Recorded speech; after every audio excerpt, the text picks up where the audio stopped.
Si vous avez plus de 60 ans et vivez seul, cette vidéo pourrait vous sauver la vie. Je suis le docteur Bernard Dupont et aujourd'hui je vais vous parler d'un sujet que personne n'aime imaginer mais que tout le monde doit connaître. Comment réagir si vous ressentez une douleur à la poitrine quand vous êtes seul chez vous? Chaque année en France, plus de 120 000 personnes font une crise cardiaque et la moitié d'entre elles vivent seules. La différence entre survivre et ne pas survivre tient souvent à une seule chose, savoir exactement quoi faire dans les premières minutes. Avant d'aller plus loin, je dois être très clair avec vous. Cette vidéo est éducative uniquement. Elle ne remplace en aucun cas un avis médical professionnel. Si vous ressentez une douleur à la poitrine, des difficultés à respirer ou tout autre symptôme inquiétant, vous devez immédiatement composer le 15 ou le 112. Ne tentez rien d'autre avant d'avoir appelé les secours. C'est la règle numéro 1, la plus importante, celle qui sauve le plus de vies. Maintenant, laissez-moi vous raconter l'histoire de Monsieur Durand, car elle illustre parfaitement pourquoi cette connaissance est si importante. Monsieur Durand avait 77 ans et vivait seul dans un petit appartement à Lyon. Un mardi après-midi, alors qu'il regardait la télévision, il a ressenti une pression étrange dans la poitrine. Pas une douleur violente, juste une sensation d'oppression, comme si quelque chose pesait sur sa poitrine. Il s'est dit que c'était peut-être une indigestion, il avait mangé un peu lourd au déjeuner.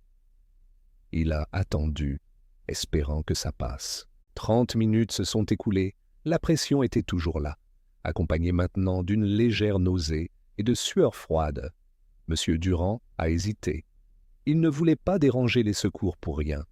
Il ne voulait pas avoir l'air ridicule si c'était juste une indigestion. Encore 30 minutes ont passé. Finalement, sa voisine, qui avait une clé de son appartement, est passée le voir, car elle trouvait bizarre qu'il ne réponde pas au téléphone. Elle l'a trouvé assis dans son fauteuil, pâle, en sueur, respirant difficilement. Elle a immédiatement composé le 15. Les secours sont arrivés en 8 minutes. Monsieur Durand faisait bien une crise cardiaque. Les médecins lui ont dit plus tard que s'il avait appelé dès les premiers symptômes, les dégâts sur son cœur auraient été minimes. Mais en attendant 1 heure, il avait perdu un temps précieux. Son cœur avait subi des lésions qui auraient pu être évitées. Cette histoire se répète des milliers de fois chaque année. Et la raison principale est toujours la même, l'hésitation. Les gens attendent, doutent, ne veulent pas déranger. Mais je vais vous dire quelque chose de très important. Il vaut mieux appeler les secours d'X fois pour rien que de ne pas appeler une seule fois quand c'est vraiment grave. Les médecins du SAMU préfèrent 1000 fois se déplacer pour une fausse alerte que d'arriver trop tard. Alors aujourd'hui, je vais vous donner 5 gestes simples que vous pouvez faire si vous êtes seul et que vous ressentez des symptômes inquiétants. Mais rappelez-vous, le premier geste, celui qui prime sur tous les autres, c'est d'appeler les secours. Commençons par reconnaître les signes. Comment savoir si c'est vraiment une crise cardiaque ou juste une douleur passagère? Les signes les plus courants sont une douleur ou une pression dans la poitrine qui peut irradier vers le bras gauche, le cou, la mâchoire ou le dos. Un essoufflement soudain, même, au repos. Des sueurs froides, sans raison apparente. Des nausées ou des vomissements. Une fatigue intense et soudaine. Des étourdissements ou une sensation de malaise. Chez les femmes et les personnes âgées, les symptômes peuvent être différents. Parfois, il n'y a pas de douleur thoracique intense, juste une fatigue extrême, un essoufflement inhabituel, ou des douleurs dans le haut du dos. Si vous ressentez un seul de ces symptômes de manière inhabituelle ou intense, n'attendez pas. Passons maintenant aux 5 gestes qui peuvent vous sauver. Geste numéro 1, appelez le 15 ou le 112 immédiatement. C'est le geste le plus important, celui qui doit être fait avant tout le reste. En France, vous pouvez composer le 15 pour joindre le SAMU ou le 112, qui est le numéro d'urgence européen.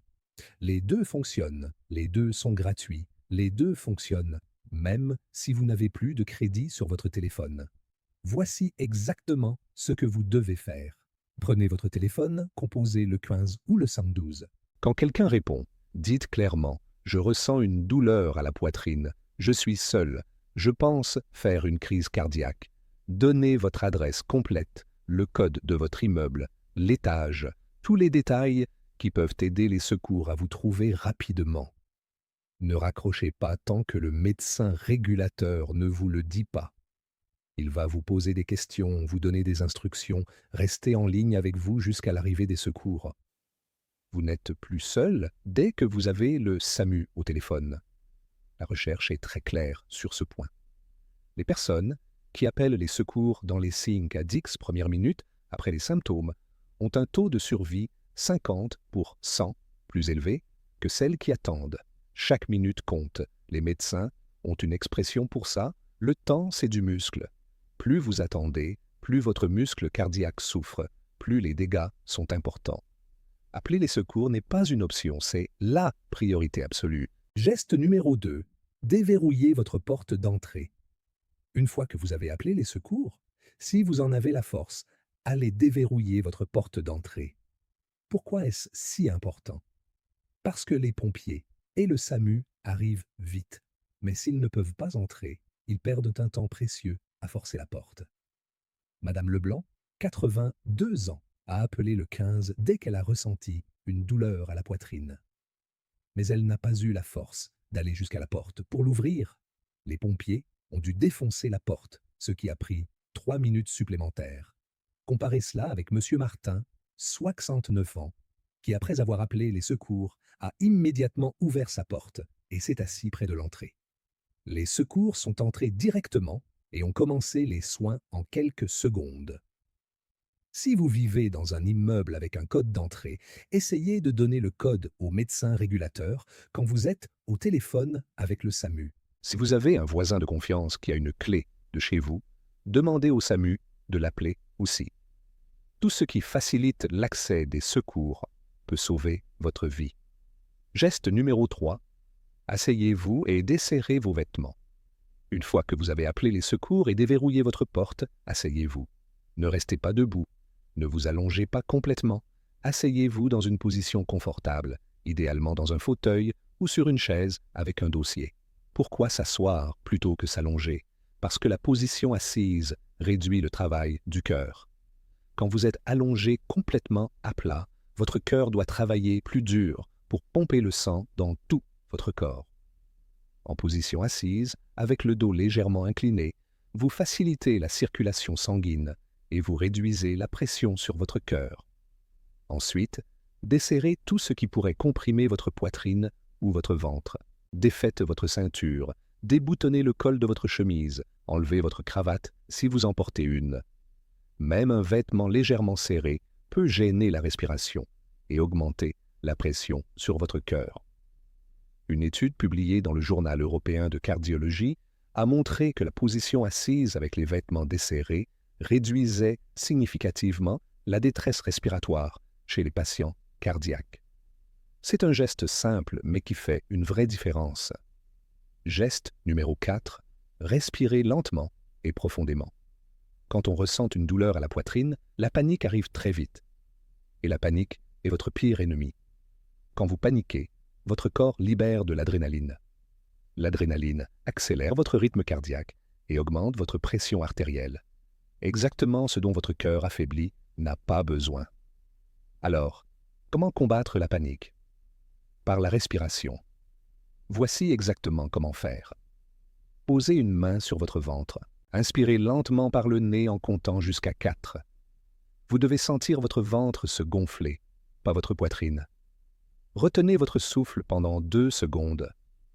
Puis, expirez lentement par la bouche en comptant jusqu'à 6, comme si vous souffliez doucement dans une paille. Répétez ce cycle. Inspirez 4 secondes. Retenez 2 secondes. Expirez 6 secondes. Cette technique de respiration fait 2 choses essentielles. Premièrement, elle augmente l'oxygène dans votre sang, ce dont votre cœur a désespérément besoin. Deuxièmement, elle active votre système nerveux parasympathique, celui qui calme votre corps et ralentit votre rythme cardiaque. Une étude dans le journal de réadaptation cardio-pulmonaire a montré que cette respiration lente et contrôlée réduisait le rythme cardiaque et améliorait l'oxygénation même chez des patients en détresse cardiaque. Madame Rousseau, 74 ans, ancienne infirmière, a utilisé cette technique quand elle a ressenti les symptômes d'une crise cardiaque.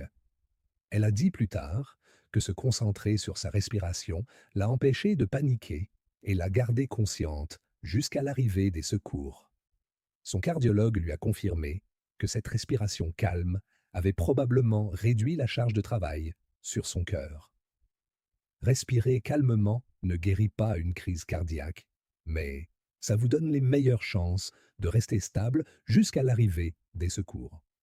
Geste numéro 5. Restez immobile et calme. C'est peut-être le conseil le plus difficile à suivre, mais c'est crucial. Quand vous ressentez une douleur à la poitrine, votre instinct pourrait vous dire de bouger, d'essayer d'aller chercher quelque chose, de marcher pour voir si ça passe. Ne le faites pas. Chaque mouvement demande de l'énergie. Chaque mouvement force votre cœur à pomper plus fort. Et pendant une crise cardiaque, votre cœur est déjà en train de lutter pour sa survie.